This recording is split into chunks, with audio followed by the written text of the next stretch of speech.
तर मित्रांनो, grey market trade या मराठी यूट्यूब चॅनलमध्ये सगळ्यांचं सहर्ष स्वागत आहे. तर मित्रांनो, आज बघूया की मंगळवारच्या ट्रेडिंग सेशनमध्ये बँक निफ्टीमध्ये आपण कशा पद्धतीनं कामकाज करू शकतो आणि बँक निफ्टीसाठी कोणत्या महत्त्वाच्या लेवल आहेत. जर आजच्या ट्रेडिंग सेशनचा विचार करता जर तुम्ही आज बँक निफ्टीचा त्याचा डे लो आणि डे हाय जर कम्पेअर केला तर बँक निफ्टीमध्ये आपल्याला जवळजवळ डे लो पासून डे हायपर्यंत जवळजवळ 1300 पॉईंटची मोमेंटम आपल्याला बँक निफ्टीमध्ये अपसाईडला बघायला मिळालेली आहे.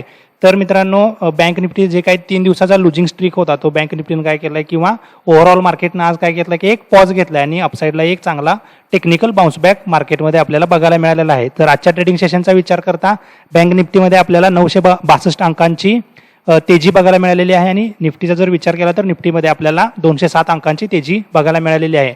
आणि जरी लेवलवरती बघायला गेलं तर निफ्टी हा 18,000च्या वरती क्लोज होतं. हे जे काही इक्विटी मार्केट आहे, ओव्हरऑल इक्विटी मार्केट, त्यासाठी एक चांगली गोष्ट आहे. आणि बँक निफ्टी पण हा 42,500च्या वरती क्लोज झालेला आहे, ती पण बँक निफ्टीसाठी एक चांगली गोष्ट आहे. तर मित्रांनो, आज सकाळी ज्यावेळेस मार्केट ओपन झाला आणि त्यावेळेसच मार्केट ओपन झाले आणि त्यानंतर मार्केटमध्ये एक अपसाईडला एक क्विक मूव्ह आला. त्यानंतर मी 9:55च्या दरम्यान माझ्या टेलिग्राम चॅनलमध्ये एक मेसेज टाकलेला आहे की जर जेवढा वेळ मार्केट 42,050 ते 42,233 मध्ये ह्या लेवलमध्ये टाइम घालवतो तेवढ्या वेळ काय मिळणार आहे की एक स्ट्रॉंग अपसाईड मूव्ह मिळणार आहे. त्यानंतर मी 1:04 एक टेक्निकल म्हणजे टेक्निकल सेटअप टाकलेला की बाबा असेंडिंग ट्रायंगल पॅटर्न तयार झालेला आहे आणि जर बँक निफ्टी हा 42,335च्या वरती निघायला चालू झाला तर आपल्याला एक चांगला डाऊन अपसाईड मूव्ह मिळेल. तर जसं बँक निफ्टीनं 42,355 ही लेवल क्रॉस केली तसं आपल्याला बँक निफ्टीमध्ये जवळजवळ 500 अंकांची अपसाईडची मुवमेंटम या ट्रेडमध्ये बघायला मिळालेली आहे. तर या पाठीमागचं रिझन काय होतं जर तुम्ही मित्रांनो 5 मिनिटाचा जर चार्ट बघितला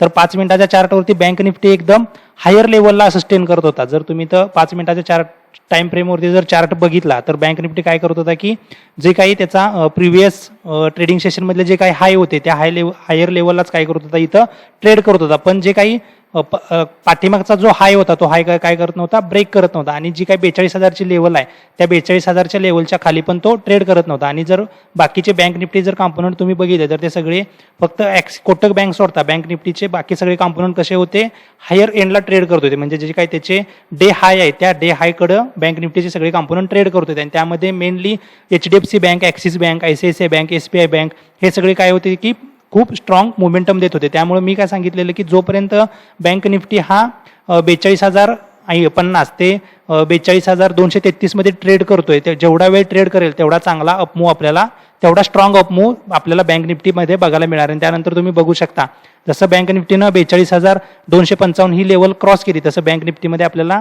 जवळजवळ 600 ते 700 पॉईंटचे आपल्याला अपमूव्ह इथं बघायला मिळालेले आहे. तर मित्रांनो, हे काही गोष्टी असतात कारण की बँक निफ्टी इथं वरती एकदम हायर रेटला कन्सोलिडेट करत होता आणि जसं ही कन्सोलिडेशनची रेंज बँक निफ्टीनं ब्रेक केली तसं बँक निफ्टीनं आपल्याला काय केला, एकदम चांगला मूव्ह दिलेला आहे. तर आता बघूया की बँक निफ्टीमध्ये उद्याच्या ट्रेडिंग सेशनसाठी कोणत्या लेवल महत्त्वाचे आहेत. जर आजच्या ट्रेडिंग सेशनचा विचार केला तर बँक निफ्टी जे काही हेवीवेट कॉम्पोनंट होते ते सगळे हेवीवेट कॉम्पोनंट काय करत होते, व्यवस्थित ट्रेड करत होते. फक्त आपल्याला जी काही कोटक बँक आहे त्या कोटक बँकमध्येच आपल्याला एक सेलिंग प्रेशर बघायला मिळालेला आहे. जर बँक निफ्टी उद्या 42,600 किंवा 42,550 ते 42,650च्या दरम्यान जर ओपन झाला आणि जर बँक निफ्टीनं जर 42,722 लेवल ही अपसाईडला जर ब्रेक केली तर बँक निफ्टीमध्ये आपल्याला एक चांगला मूव्ह अपसाईडचा बघायला मिळू शकतो. कारण की जर ओव्हरनाईट जर ग्लोबल सिनारिओ चेंज नाही झाले, जर आजचं जर सेंटिमेंट उद्या मार्केटमध्ये जर कॅरी फॉरवर्ड झालं तर मार्केटमध्ये आपल्याला पण उद्या बाय ऑन डीप ही जर स्ट्रॅटेजी यूज केली तर आपल्याला उद्या चांगला रिस्क रिवॉर्ड रेशो मिळू शकतो. जोपर्यंत बँक निफ्टी हा 42,480च्या खाली जात नाही, म्हणजे 42,480च्या खाली एखादी 5 किंवा 15 मिनिटाची कॅन्डल क्लोज करत नाही तोपर्यंत तुम्ही बँक निफ्टीमध्ये बाय ऑन डीप ही स्ट्रॅटेजी यूज करा. जसं बँक निफ्टी हा 42,480च्या खाली क्लोज व्हायला चालू होईल तसं तुम्ही बँक निफ्टीमध्ये पुट ऑप्शन बाय करा. आणि जोपर्यंत बँक निफ्टी हा 42,500च्या वरती ट्रेड करतोय त्यावेळेस तुम्ही बँक निफ्टीमध्ये buy on dip strategy use करा. तर जर बँक निफ्टी उद्या फ्लॅट ओपन झाला, म्हणजे जर बँक निफ्टी हा 42,550 ते 42,650 किंवा 42,700च्या दरम्यान जर ओपन झाला आणि जर बँक निफ्टी तर पहिले 5-10 मिनिट जर कन्सोलिडेट केला आणि त्यानंतर जर बँक निफ्टीनं ही लेवल 42,722 ही लेवल जर अपसाईडला ब्रेक केली तर बँक निफ्टीमध्ये आपल्याला पहिलं टार्गेट मिळू शकतं ते जे काय आजचा हाय आहे म्हणजे 42,846 म्हणजे 42,850 पर्यंत आपलं पहिलं टार्गेट असेल. दुसरं टार्गेट असेल ते 42,955 आणि तिसरं टार्गेट असेल ते 43,022. तर जर मित्रांनो बँक निफ्टी हा 43,000च्या वरती जर आता डेली क्लोज व्हायला चालू झाला तर बँक निफ्टीमध्ये आपल्याला एक नवीन लाईफ टाईम हाय बघायला मिळेल, कारण की 43,000 ही एक खूप स्ट्रॉंग सायकोलॉजिकल लेवल आहे. त्यामुळे जोपर्यंत बँक निफ्टी आता 43,000च्या वरती डेली बेसिसवरती क्लोज होत नाही तोपर्यंत आपल्याला बँक निफ्टीमध्ये नवीन लाईफ टाईम हाय बघायला मिळणार नाही. जोपर्यंत बँक निफ्टी हा आता 41,500च्या खाली जोपर्यंत डेली बेसिसवरती क्लोज होत नाही तोपर्यंत आपल्याला एक पॅनिक सेलिंग हे बँक निफ्टीमध्ये बघायला मिळणार नाही. जर तुम्ही इथं बँक निफ्टीचं जर आज चाललो आणि जर प्रिव्हियस डे लो जर चेक केला तर बँक निफ्टीमध्ये जवळजवळ आपल्याला इथं डबल बॉटम फॉर्मेशन झालेलं दिसते आणि त्यानंतर बँक निफ्टीमध्ये आपल्याला एक अपसाईडचा मूव्ह आलेला दिसतोय.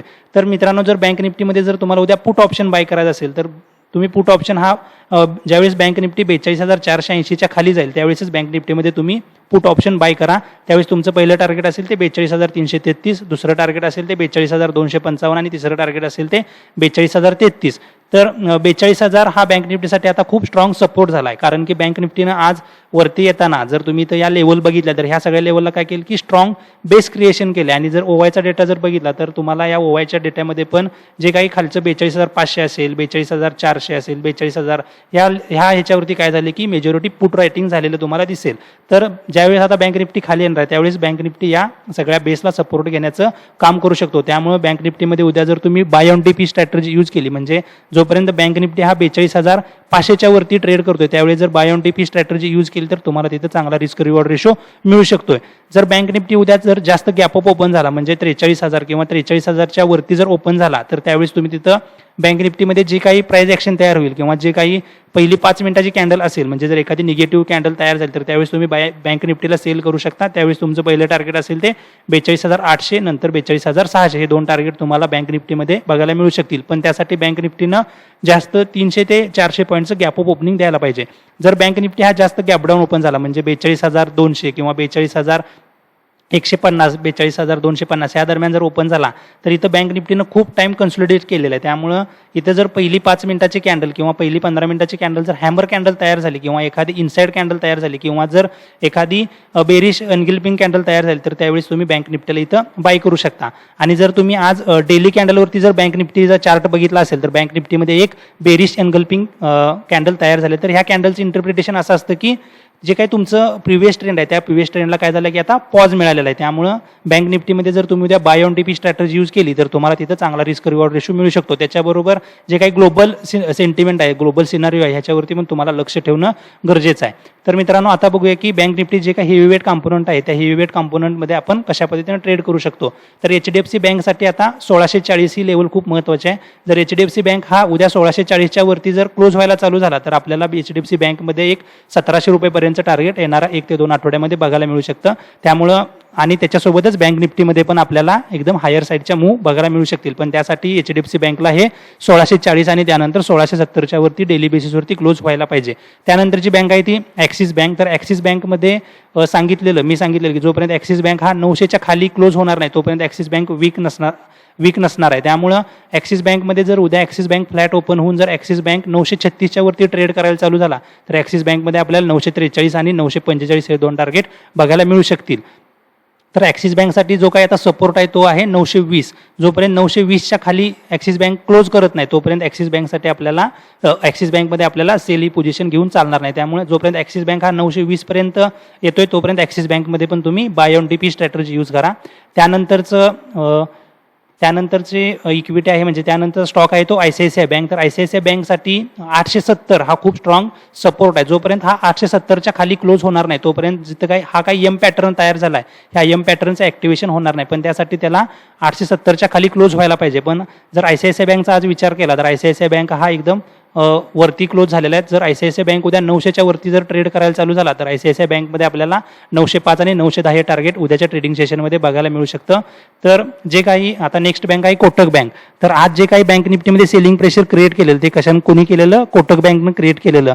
जर आता कोटक बँक ही 1800च्या खाली जर डेली बेसिसवरती क्लोज व्हायला चालू झाली तर कोटक बँकमध्ये आपल्याला 1750 आणि 1700 इथंपर्यंतचे टार्गेट येणाऱ्या 1 ते 2 आठवड्यामध्ये आपल्याला कोटक बँकमध्ये बघायला मिळू शकतात. पण त्यासाठी कोटक बँक 1800च्या खाली क्लोज व्हायला पाहिजे. म्हणजे हे जे काही एम पॅटर्न क्रिएशन झाले, या एम पॅटर्नचं ॲक्टिव्हेशन होणं खूप गरजेचं आहे. म्हणजे जर 1800 किंवा 1795च्या खाली जर कोटक बँक क्लोज व्हायला चालू झाला तर त्यावेळेस आपल्याला कोटक बँकमध्ये एक विकनेस जाणवेल. नेक्स्ट बँक आहे ती SBI. तर SBIमध्ये जर डेली कॅन्डलचा विचार केला तर SBIमध्ये पण एक बेरिश एनगल्पिंग कॅन्डल तयार झाले आहे. जर SBI हा उद्या 602च्या वरती जर ट्रेड करायला चालू झाला तर SBIमध्ये आपल्याला 608 आणि 612 हे 2 टार्गेट SBIमध्ये बघायला मिळू शकतील. त्यानंतरची बँक आहे ती इंडसइंड बँक. तर इंडसइंड बँकसाठी जो काय आता रेजिस्टन्स आहे तो आहे 1212 रुपये. जर 1212च्या वरती जर इंडसइंड बँक डेली बेसिसवरती क्लोज व्हायला चालू झालं तर इंडसइंड बँकमध्ये आपल्याला 1245 आणि 1280 हे 2 टार्गेट बघायला मिळू शकतील. नेक्स्ट बँक आहे ती AU स्मॉल बँक. तर AU स्मॉल बँकमध्ये पण आपल्याला जो काही सपोर्ट आहे तो 935च्या दरम्यान आहे. जर आता AU स्मॉल बँक ही जोपर्यंत 980च्या वरती डेली बेसिसवरती क्लोज होत नाही तोपर्यंत AU स्मॉल बँकमध्ये आपल्याला एक अप्पर साईडची मोमेंटम बघायला मिळणार नाही. पण आता AU स्मॉल बँक हा स्लोली आणि स्टेडीली वरती जाण्याचे चान्सेस खूप आहेत. नेक्स्ट बँक आहे ती बंधन बँक. तर बंधन बँकमध्ये जर तुम्ही बघितलं तर बंधन बँकमध्ये जो काय रेजिस्टन्स लेवल आहे आता ती 236 आणि 241च्या वरती. जर बंधन बँक हा 241च्या वरती जर डेली बेसिसवरती क्लोज व्हायला चालू झाला तर बंधन बँकमध्ये पण आपल्याला एक चांगला अपसाईडचा मूव्ह बघायला मिळणार आहे. तर मित्रांनो, जर बँक निफ्टीमध्ये जर उद्या तुम्हाला ट्रेड करायचं असेल आणि जर ग्लोबल सेंटिमेंट काही चेंज नाही झाले तर तुम्हाला उद्या बँक निफ्टीमध्ये बाय ऑन डीप ही स्ट्रॅटेजी यूज करायची आहे. आणि जर काही ग्लोबल न्यूज जर आल्या म्हणजे कोरोना रिलेटेड जर काही न्यूज आल्या तर त्यावेळेस तुम्हाला तिथे न्यूट्रल माइंडसेट ठेवून ट्रेडिंग करायचं आहे. कारण की ज्यावेळेस तुम्ही बँक निफ्टीमध्ये रोज काम करता त्यावेळेस तुम्हाला तुमचा जो काही माइंडसेट आहे तो माइंडसेट न्यूट्रल ठेवायला पाहिजे. जर तुम्ही आज सेलिंगच्या माइंडसेटनं आला असाल तर तुम्ही सरप्राईज झाला असेल. कारण की बँक निफ्टीमध्ये अचानकपणे 1300 पॉईंटचा जो काही टेक्निकल बाउन्स बॅक आलेला आहे अपसाईडला तो टेक्निकल बाउन्स बॅक कुणीच अपेक्षित केला नव्हता. कारण की ज्यावेळेस तुम्ही मार्केटमध्ये येता त्यावेळेस तुम्ही तुमचं जे काही माइंडसेट आहे ते न्यूट्रल माइंडसेटनं मार्केटमध्ये काम करायला पाहिजे. तर मित्रांनो, हा व्हिडिओ तुम्हाला आवडला असेल तर ह्या व्हिडिओ लाईक करा, चॅनलला सबस्क्राईब करा आणि शेअर करा. धन्यवाद.